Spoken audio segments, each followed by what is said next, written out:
La ilaha illallah Muhammadun Rasulullah alaihi salatullah wa alihi wal ahibbah.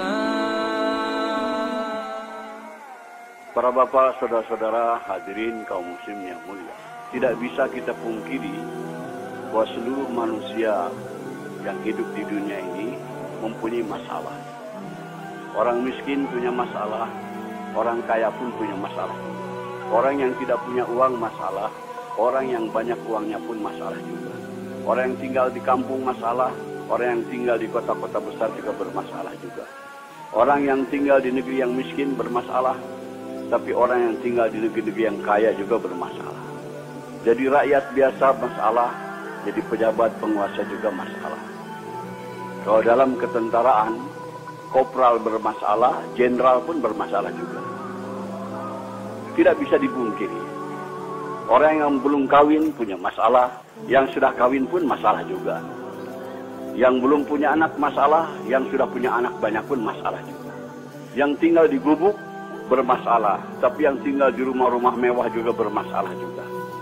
Allah Subhanahu wa taala mengutus Rasulullah sallallahu alaihi wasallam untuk menyelesaikan segala masalah manusia. Masalah manusia dunia maupun masalah di akhirat.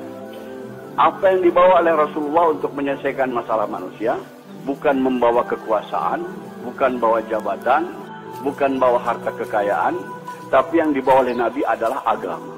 Jadi agama ini diturunkan oleh Allah untuk menyelesaikan masalah-masalah manusia. Siapa yang mau mengamalkan agama, mentaati Allah, ikut cara Rasul, masalahnya akan diselesaikan oleh Allah Subhanahu wa taala. Orang miskin kalau mau selesai masalahnya, tidak perlu jadi kaya. Sebab jadi orang kaya belum tentu selesai masalah. Tapi kalau orang miskin ikut agama, amalkan agama, pasti diselesaikan oleh Allah masalahnya. Setiap kita ingin kepada kehidupan yang baik, keadaan yang baik. Ini akan tercapai dengan agama.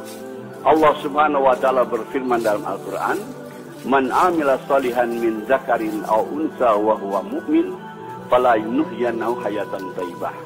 Barang siapa yang beramal soleh, yaitu taat kepada Allah dengan cara Rasul, baik laki-laki maupun perempuan, dan dia beriman, kami akan berikan kepadanya kehidupan yang baik. Kehidupan yang baik akan datang kepada kita bukan dengan harta, bukan dengan kekayaan, bukan dengan kemewahan, tapi dengan agama. Kalau kita amalkan agama dalam kehidupan kita ini, semua masalah kita diselesaikan oleh Allah Subhanahu wa taala. Begitu juga kehidupan kita bermasyarakat, bernegara. Kalau ingin masalah-masalah selesai dari masalah masyarakat, masalah kenegaraan dan sebagainya, agama juga. Allah berfirman dalam Al-Qur'an, "Walau anna ahlal qura amanu wa taqaw la fatahna 'alaihim barakatim minas sama'i wal ardh." Andai kata penduduk suatu negeri itu iman dan takwa kepada Allah, kami akan bukakan kepadanya pintu keberkahan daripada langit dan bumi. Kemakmuran, kesejahteraan, keamanan akan tercipta dengan agama, dengan taat kepada Allah Subhanahu wa taala. Maka Rasulullah SAW berjuang mati-matian memahamkan kepada umat betapa penting agama ini. Betapa penting agama ini untuk menyelesaikan masalah. Sebab manusia terkeliru, tertipu. Mereka yakin dengan yang zahir, disangkanya dengan berharta, dengan berkekayaan, dengan berjabatan, dengan pangkat, kehidupan akan nyaman. Tidak, hadirnya mulia. Fir'aun kaya raya, jabatannya tinggi, tapi tidak taat kepada Allah, bermasalah kehidupannya. Karun kaya raya, orang terkaya di dunia ketika itu, tapi tidak mau taat kepada Allah, bermasalah hidupnya. Namrud juga raja dunia, dia tidak taat kepada Allah, bermasalah kehidupannya. Semua masalah-masalah datang kepada kita dari dia taat kepada Allah Subhanahu wa taala. Bukan karena pendapatan kecil, bukan karena miskin, bukan. Yang menyusahkan kehidupan kita ini adalah dosa-dosa kita sendiri. Hadirin, di Jakarta ada ungkapan kata gubuk derita. Maksudnya karena tinggal di gubuk hidup menderita. Sebetulnya yang bikin menderita bukan gubuknya, tapi dosa-dosanya hadirnya. Orang yang berdosa itu walaupun tinggal di gedung yang mewah, tetap hidupnya akan gelisah, hadirnya mulia. Ketahuilah hadirnya mulia, semua kesusahan yang datang kepada kita ini akibat daripada dosa-dosa kita. Allah Subhanahu wa taala memberikan contoh yang gamblang dalam Al-Qur'an. Nabi Ibrahim alaihissalam dapat cobaan kena hukuman bakar oleh Namrud, dimasukkan ke dalam api selama kurang lebih 40 hari 40 malam.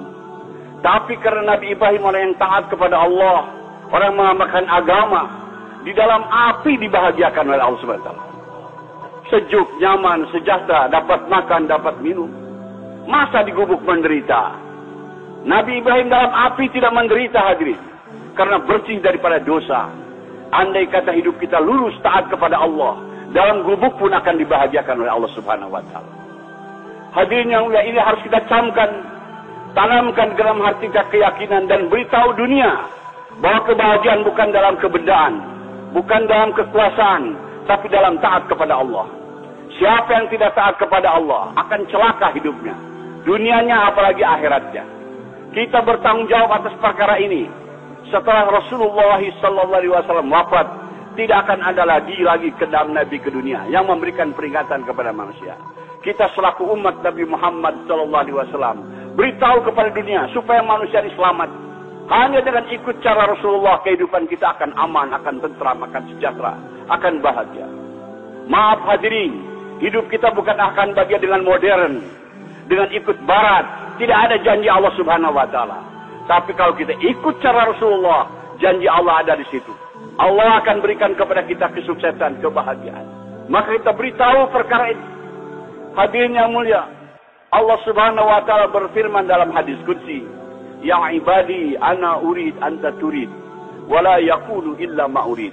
Wahai hambaku, aku punya keinginan, kamu pun punya keinginan, tapi akan berlaku keinginan aku, kata Allah, bukan keinginan kamu. Wa ilan salam dari fima urid, fakaifatuka fima turid. Kalau kamu tunaikan keinginan-keinginan aku, maka aku akan tunaikan segala keinginan-keinginanmu. Tetapi kamu kalau tidak mau menunaikan keinginan aku akan susahkan engkau dalam menunaikan keinginan-keinginanmu. Dan yang akan berlaku adalah keinginan aku, kata Allah.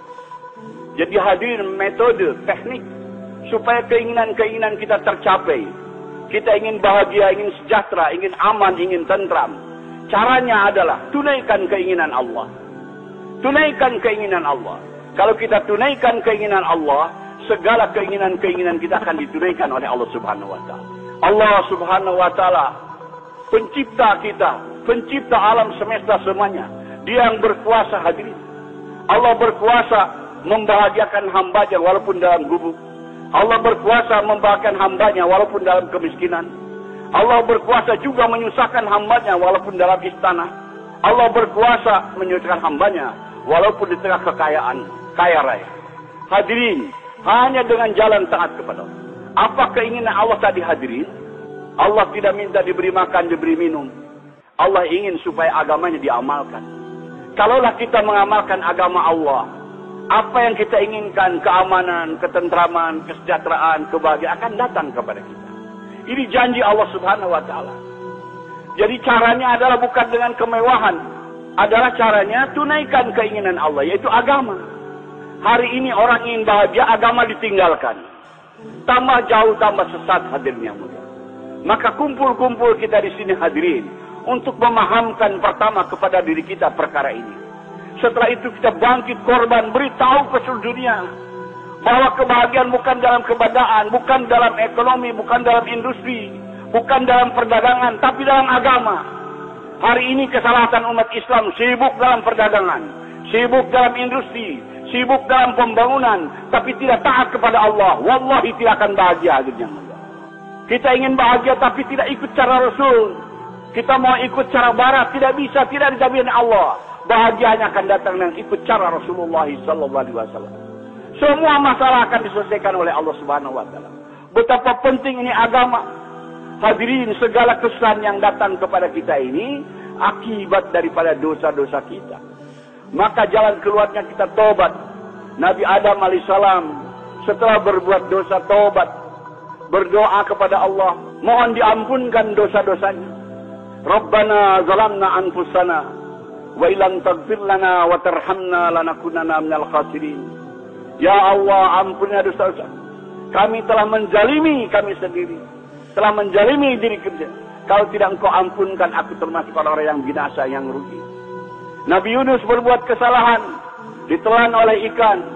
berdoa, la ilaha illa anta subhanaka inni kuntu minaz zalimin.